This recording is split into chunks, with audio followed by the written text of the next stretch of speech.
হইতে মই তোৰ বিবাহ ধুমধামেৰে ঠিক কৰিছো কি লাগিব তোক পুলিচাইজ কৰি পেলোৱা আক্ৰমণ চাই যুদ্ধ কৰিবি নিজৰ ককাইৰ সৈতে সেই কথা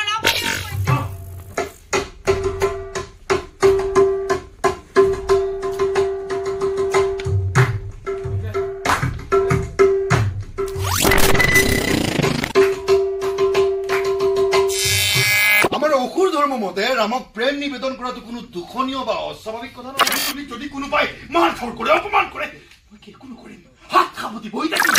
কৰা মানে সেয়া তোমাৰ বাবে হ'ব কাল মাৰিছ কাপুৰু ৰাৱণৰ সময়খিনিত মানুহে মোৰ নাম ল'ব আৰু ইতিহাসত মোৰ নামটো বদনামী হৈ আমাৰ কথালৈ লংকাপতিত কি চলি আছে আছে তই হয়তো পাহৰিছ নাইবা ক'ব বিচাৰ নাম বিদ্যুৎজা ইচ্ছা কৰিলে এটা বেলাতে গণি শেষ কৰিব দেৱী তুমি গোটেই নিশা অশান্তিত কটাইছো আৰু মোক দেৱী বুলি মাতিছ এই দণ্ডকাৰ অন্যবন তোমাৰ আৰু তোমাৰ সম্পূৰ্ণ অধিকাৰ আছে আমাৰ ওপৰত খং আৰু অভিমান কৰা কিন্তু আমি নিৰুপায় মই যিমান দূৰ জানো ৰাম লক্ষ্মণ আৰু সীতা বহুত দিন ধৰি দণ্ডকাৰণ্যত আছে আৰু সেই অৰণ্যত শূৰ্পণখাও বহুত দিন ধৰি আছে মাজনী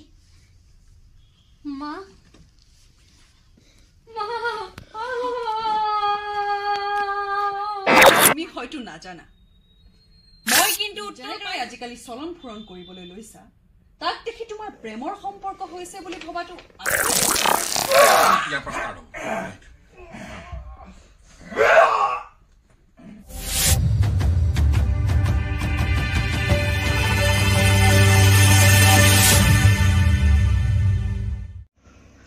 নমস্কাৰ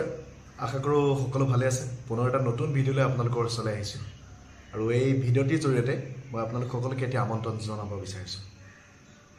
আমি সকলো টিভিত ৰামায়ণ চাইছোঁ বা শূৰ্পণখাৰ চৰিত্ৰটো অভিনয় থকা বহুতো ভাওনা চাইছোঁ কিন্তু সেই সময়ত শূৰ্পণখাৰ বিষয়ে খুব বহুলভাৱে বৰ্ণনা নাথাকে আচলতে শূৰ্পণখা কেনেকুৱা আছিল শূৰ্পণখা সুন্দৰী আছিল নে কুৎসিত আছিল শূৰ্পণখাৰ নাম কি আছিল সৰুৰ পৰাই শূৰ্পণখাৰ নাম শূৰ্পণখা আছিল নে আন কিবা আছিল আৰু ৰাৱণৰ মৃত্যুৰ আঁৰত শূৰ্পণখাই আছিল নেকি এই সকলোবিলাক কথা সামৰি অহা 17-18 ফেব্ৰুৱাৰীত শ্ৰীমন্ত শংকৰদেৱ কলাক্ষেত্ৰৰ মাধৱদেৱ প্ৰেক্ষাগৃহত এখনি নাটকৰ প্ৰদৰ্শন কৰা হ'ব যাৰ নাম হৈছে শূৰ্পণখা শূৰ্পণখা নহয় শূৰ্পণখা গতিকে আচলতে শূৰ্পণখাৰ পৰা শূৰ্পণখা কেনেকৈ হ'ল শূৰ্পণখা কেনেকুৱা আছিল এই সকলোবিলাক জানিবলৈ হ'লে আপোনালোকে চাবলৈ আহিব লাগিব সেই শূৰ্পণখা নাটকখন গতিকে আপোনালোক সকলোৰে উপস্থিতি কামনা কৰিলোঁ আৰু ইয়াৰ লগে লগে মই সেই নাটকখনিৰ অনুশীলন কেনেধৰণে হৈ আছে গতিকে তাৰ কেইটামান চিন আপোনালোকলৈ আগবঢ়াইছোঁ গতিকে চাই লওঁ আৰু আপোনালোক সকলোৰে উপস্থিতি কামনা কৰিলোঁ তেনেহ'লে তোমাৰ প্ৰাণবায়ুৱে সুন্দৰ শৰীৰটোৰ পৰা উৰা মাৰিব মোৰ প্ৰাণবায়ু উৰি গ'লে তোমাৰ বাৰু কি আহে কি যায় বিদ্যুৎজা ৰাৱণৰ ভনীয়েকৰ শুৱনি কোঠাত সোমাই এনেকৈ হাঁহিব পৰাটো কিন্তু কম কথা নহয় তুমি দুঃসাহস কৰিছা সেইটোৱেটো কথা প্ৰেমে নিৰ্জীৱ প্ৰাণীকো দুঃসাহসিক কৰি তোলে ইয়াত মোৰ ভুলটো ক'ত বাৰু কোৱাচোন কি ক'বলৈ বিচাৰিছা কথাটো একেবাৰে সহজ সৰল মই তোমাক ভাল পাওঁ মোক ভাল পোৱা তুমি মোক লগে পাইছা কিমান দিন বহুবাৰ লগ পালে বা বহুবাৰ দেখিলেহে প্ৰেম হ'ব পাৰে নেকি অলপ সময়ৰ বাবে লগ পালেও প্ৰেম হ'ব পাৰে তথাপিও কথাবোৰ বুজাকৈ ক'ব নোৱাৰি জানো চোৱা শূৰ্পণখা একো বিশেষ কথা নহয় একেবাৰেই সাধাৰণ কথা সাধাৰণ কথাটোকে আৰু সাধাৰণভাৱে কোৱা না ৰাতি কিমান হনুমান আছেনে কিয় জানো টোপনি অহা নাই আৰু আপুনি ৰাতিখন আহিল যে টোপনিৰ পৰা হঠাৎ সাৰ পালো তাৰ পাছত তোমাৰ কোঠাৰ পৰা কিবা শব্দ অহা যেন লাগিল সেইবাবে চাবলৈ আহিল নাইতো ঠিক আছে মই আহোঁ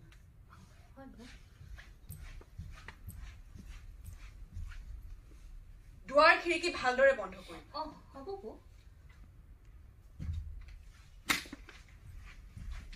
আপুনি কি চাইছে বৌ কিহবাৰ শব্দ শব্দ হে একে শব্দ ৰবচোন মই চাওঁ ক'ত বা শব্দ এইটো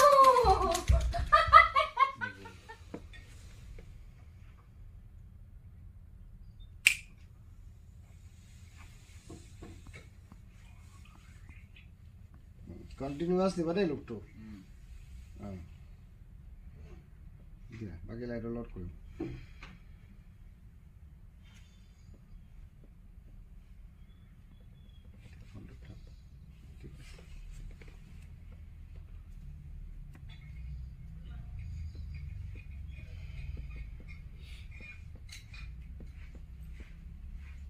মন্দুদৰী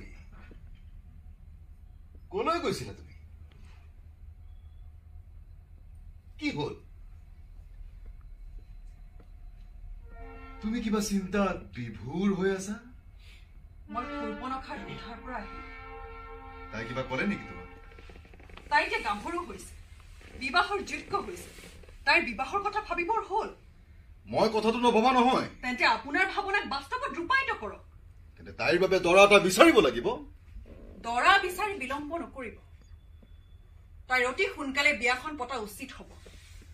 তোমাৰ মনৰ ভিতৰত গুজৰি গুমৰি থকা কথাবিলাক কৈ পেলোৱা মন্দুদৰী কিয় বিলম্ব কৰিব নালাগে ইমান সোনকালে বিয়া পতাৰ কাৰণ ক'ত বা কিয় মোৰ এনেকুৱা লাগিছে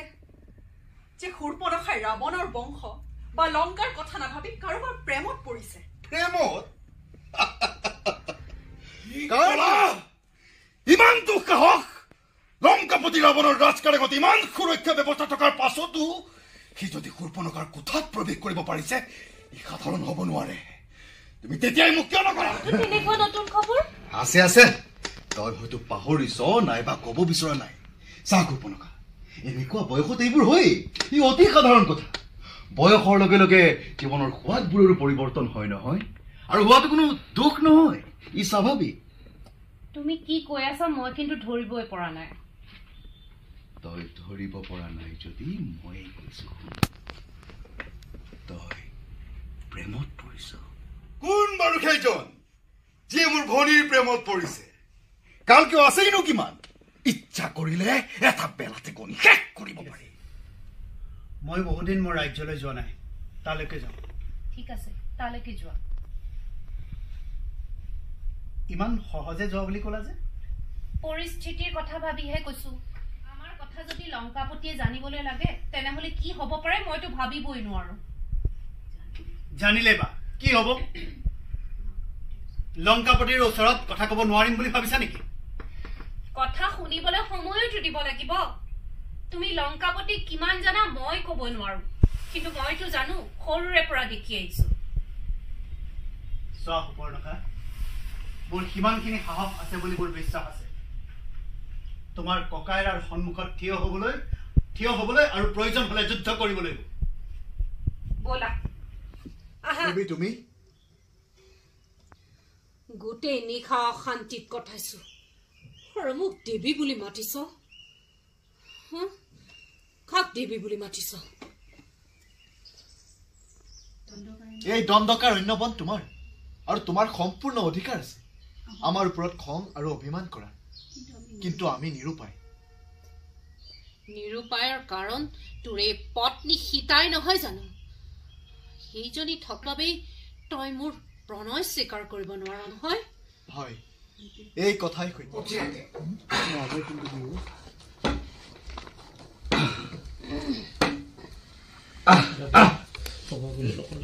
বাছা তই দেখোন মোকে মাতি পঠাব পাৰিলি কিবা সকামত আহিলি মই যি কামৰ কাৰণে আহিছো সেই কাম মোৰ বাবে বৰ দৰকাৰী সেইবাবেহে আহিছো তই বৰ চিন্তাত পৰিছ যেন পাইছো চিন্তাত নহয় কিন্তু কিছুমান ভাৱনাই মোক বৰকৈ আমনি দি আছে কি ভাৱনানো ৰাৱণ ৰাম লক্ষ্মণ আৰু সীতাই দণ্ডকাৰণ্যত বনবাস খাটি আছে অযোধ্যাৰ ৰজা দশৰথৰ পুত্ৰ 14 বছৰ বনবাস দিছে বুলি মই জানো যদিও শূৰ্পণখাৰ বিয়া হৈছিল পুত্ৰ সন্তানৰ মাতৃ হৈছিল তথাপিও তাই দেখিবলৈ এতিয়াও ধুনীয়া হৈ আছে আৰু বয়সতো বেছি হোৱা নাই তাই এই কথাটোৰ কাৰণে ৰাম লক্ষ্মণ আৰু সীতাই মিলি তাইক বৰ বেয়াকৈ তিৰস্কাৰ কৰিলে তাৰ অপমানিত হল নকৰিলো মৃত্যু মোৰ কপালত পাৰো এয়াই লিখা আছিলে নে অসুৰৰ কুলত জন্ম লৈ ঋষিমুনিৰ বেশত জীৱন যাপন কৰি এতিয়া আকৌ জন্তুৰ বেশত মৃত্যু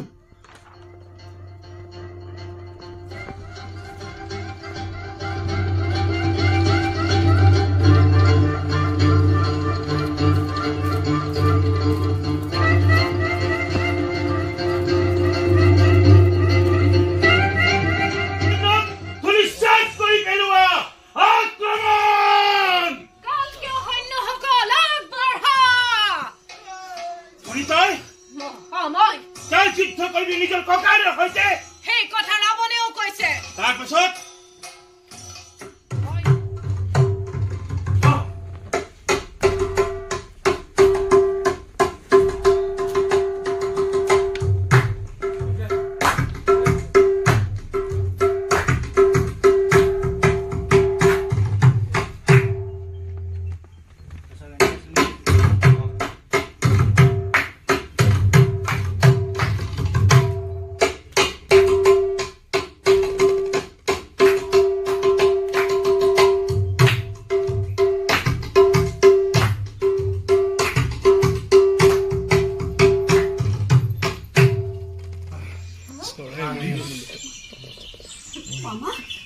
আপুনি উঠকচোন বহক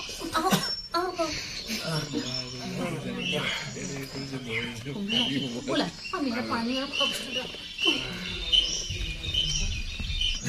পাহাৰে ভৈৰামে নদীয়ে জংঘলে পাৰ হৈ আহি শূৰ্পণখা পাইছে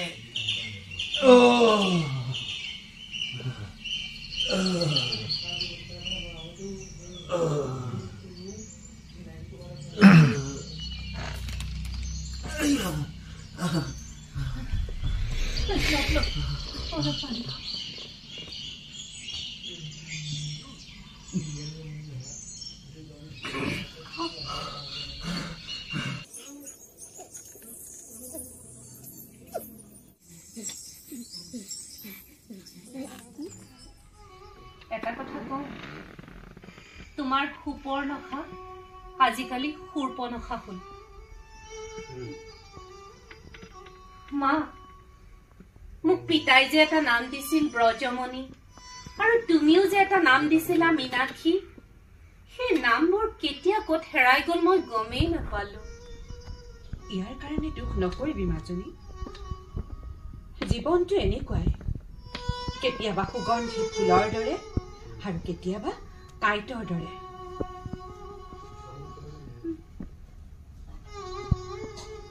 মাজনী তোক মই এটা কথা সুধো এই বিদ্যুৎ যা কোন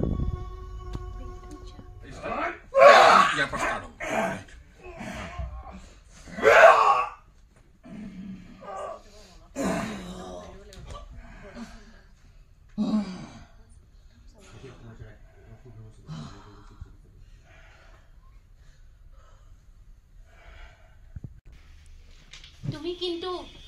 এই বাল্মীকি মুনিৰ আশ্ৰমত তুমিতো অযোধ্যাত থাকিব লাগিছিল পৰা উভতি যাওঁতে অগ্নি পৰীক্ষা দি অযোধ্যালৈ গৈছিলোঁ কিন্তু মানুহৰ মোৰ পবিত্ৰতাক লৈ বহুত প্ৰশ্ন আৰু এই প্ৰশ্নৰ হয়তো ৰাজকাৰ্য চলাওঁতে মহাৰাজক বাধাৰ সৃষ্টি কৰিব পাৰে আৰু সেয়েহে এই সিদ্ধান্ত ল'লোঁ এই সিদ্ধান্ত মোৰ সম্পূৰ্ণ নিজৰ মীনাক্ষী